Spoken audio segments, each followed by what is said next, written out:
يا صباح الخير، يا صباح الهنا، يا صباح الجمال على أجمل المتابعين. وحشتوني يا جماعة جدا جدا جدا من آخر فيديو. مش عارفة أقولكوا إيه والله، بس يعني إيه. قدر الله ما شاء فعل. الحمد لله على كل حال. بصوا بقى يا جماعة الحوسة اللي أنا فيها.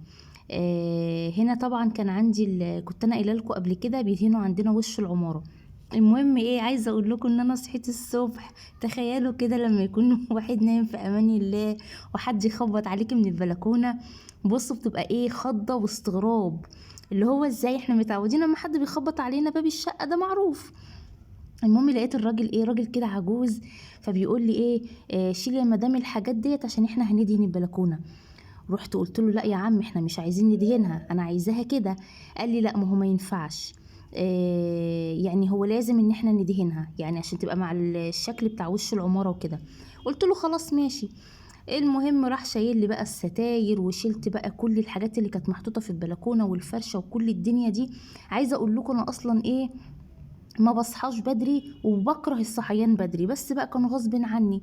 عايزه اقول لكم ان كمان دهن لي سور البلكونه، وعايزه اقول لكم ان سور البلكونه ده يا جماعه اصلا كان معمول من قريب.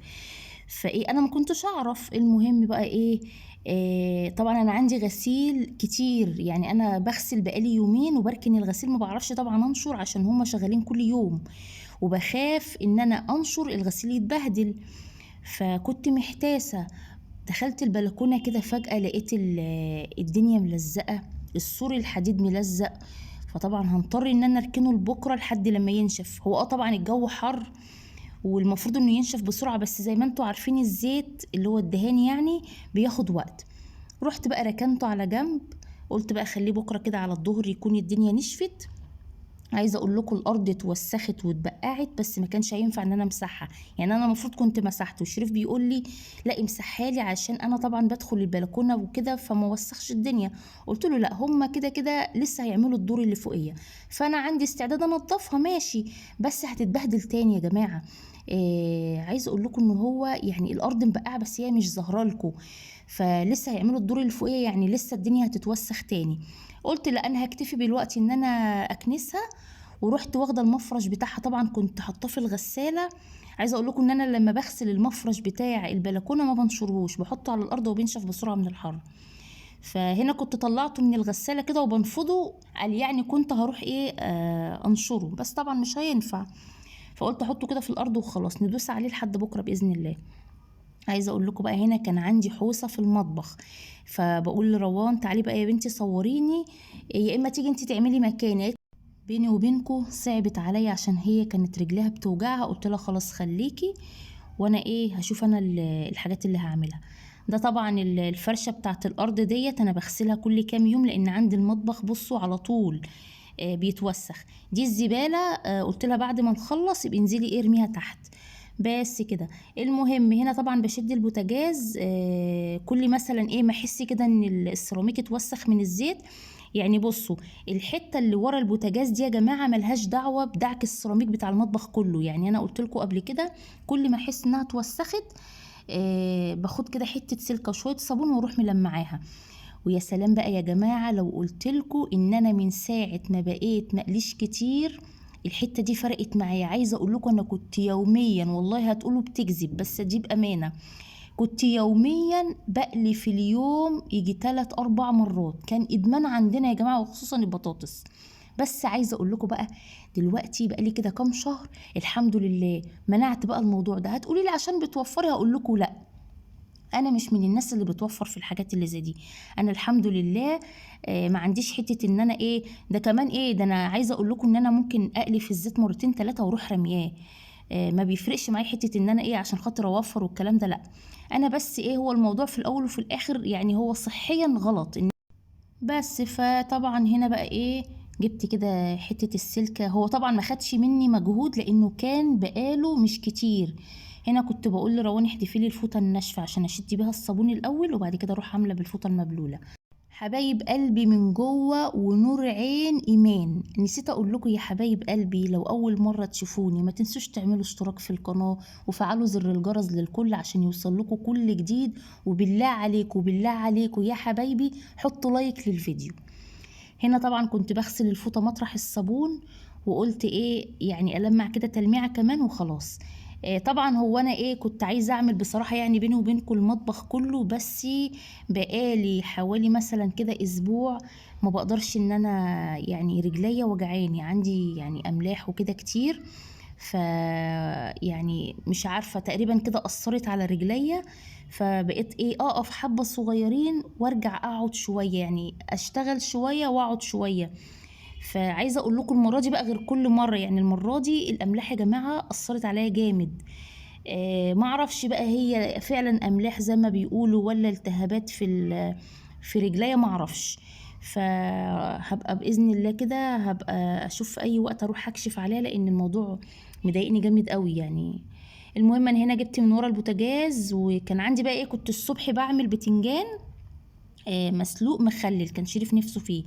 فكان في كده وحدايه بتنجان وقعت ورا البوتاجاز وعماله ادور عليها، جيت الوقت وانا بكنس لقيتها.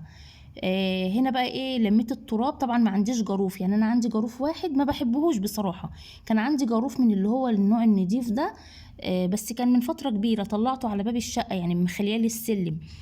شغلي كله يا جماعه بالمقشه والمكنسه، ما بحبش حته الجاروف دي. بس المهم هنا ايه قلت اما لمع كده الارض بالشرشوبه وخلاص. عايزه اقول لكم مش عارفه اعمل ايه في كميه الغسيل اللي مركونه عندي، بس ايه خايفه احطها على الانتريه كده وانطورها، او على الكراسي بتاعه السفره، بس ايه يكمكم يعني يعمل ريحه.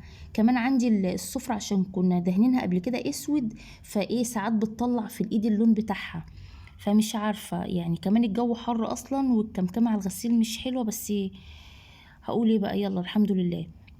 المهم هنا كان عندي دي كانت حله، لا دي مش الحله دي، هنا كان عندي الفوطين دول بتوع الحوض يا جماعه، قلت اما اغسلهم الاول. ودي كانت الحله اللي انا كنت عامله فيها الاكل.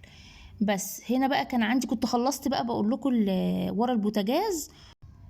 عايزه اقول لكم بعد ما خلصت تصوير وقاعده بمنتج لكم الفيديو، ولا بيا ولا عليا، يعني قاعده في امان الله، فجاه كده سمعت صوت ميه في المطبخ، فداخله على اساس ان انا اشوف في ايه، يعني انا بفتكر ان انا سايبه الحنفيه مفتوحه، يعني موقف زي ما بيحصل معانا كلنا.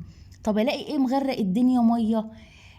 هنا انا كنت بشيل المطبقيه عشان اغسلها، طبعا انا متعوده ان انا لما باجي اغسل المطبقيه باخدها الحمام، فالمره دي قلت لا انا هعملها على الحوض وخلاص. بس طلعت عبيطه، لاني في الاول وفي الاخر هي ما يعني بتغرق الدنيا بصراحه. خدتها في الاخر بردك شطفتها في الحمام. المهم ايه هنا فضيتها، قلت افضي الحاجات اللي عليها يعني. وطبعا هي محطوط فيها يعني منفذه منها الخرطوم بتاع الفلتر عشان يعني ينزل في الحوض وكده. فبعد ما خلصت يا جماعة ببص لقيت الدنيا غرقانة في المطبخ، وعمالة اقول المية دي جت منين؟ الغسالة لا، يعني الغسالة ما كانتش شغالة. طيب المية دي جت منين؟ من صرف الاوتوماتيك؟ مفيش، لا انا صرف الاوتوماتيك عشان قبل كده طلع لي صرصار، فروحت عاملاه بالبلاستر. المهم ايه طبعا هنا الاطباق كتيره، انا حاطه اطباق بهبل شويه على المطبقيه، وكل شويه ايه عماله احط حبه على الارض وحبه على المطبخ وحبه على البوتاجاز، روان عمال اهو. بصوا يا جماعه الخرطوم اهو. المهم ايه انا المفروض خلصت ارجع كل حاجه مكانها، لا اتلخمت بقى خالص، وقعدت امنتج في الفيديو وسبت الخرطوم زي ما انتم شايفين كده سايب في الارض. طبعا طول ما الميه مش شغاله مفيش حاجه، لما حد شغل الميه الدنيا ما اقولكوش بقى، يا سلام يا سلام، بقى عندي فرح في الارض، والسجاد اتغرق والدنيا باظت. وطبعا عشان اخد السجاد الصغير اللي انا واقفه عليها، في واحده في الطرقه بس تقيله قوي، اللي في الطرقه دي تقيله يعني تعمل من اللي انا دايسه عليها دي مرتين تلاتة. طبعا عشان اخد الحاجات دي يا جماعه احطها على سور البلكونه مدهون وما ينفعش، طب هعمل ايه؟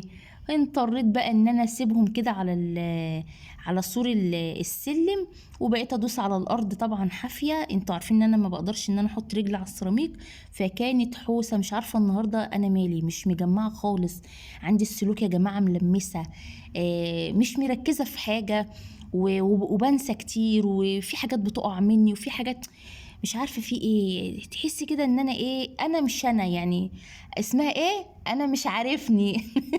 عارفين الاغنيه دي انا مش عارفني، هي دي. خلصتها بقى وخدتها بردك في الحمام شطفتها عشان طبعا زي ما انتوا شايفين الحوض عندي على القد، يعني مش ما ينفعش ان انا ايه حتى الكولمن بتاع الميه ما بعرفش اشطفه في الحوض، باخده برضك الحمام. لكن لو الحوض لازق في الحيطه يعني بينفع. فخدتها شطفتها بقى في الحمام، وهنا برجع كل حاجه مكانها. وسبت بقى يا جماعه الخرطوم سايب في الارض، يا سلام عليا يا سلام. المهم خلصت خلاص، واديني برص في الاطباق اهوت. عايزه اقول لكم كنت عايزه يعني ايه، كل اللي انتوا شايفينه ده كان المفروض كنت غسلته.